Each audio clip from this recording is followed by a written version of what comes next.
The boy this or hello ఎవరిది అన్నా నేను మళ్ళీ మొన్న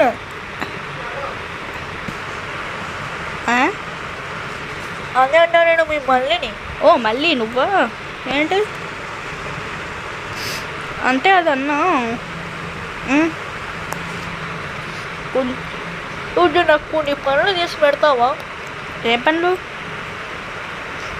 కొంచెం ఎయిర్పోర్ట్లో 2 పనులు ఉంటాయా, అవన్నీ కొంచెం చేసుకుంటే మా ఇంట్లో పెడతామా? సరే సరే ఎంత ఇస్తావు? 5 లక్షలు ఇస్తా. 5 లక్షలా? సరే 6 లక్షలు ఇస్తా. ఓకే పోదాం మరి. ఓకే చేసేదే పెట్టేద్దాం. మనకైతే దొరికేసారు అక్కడ, మనం ఇలా ఎయిర్పోర్ట్లో కలుసుకుందాం ఇంకా.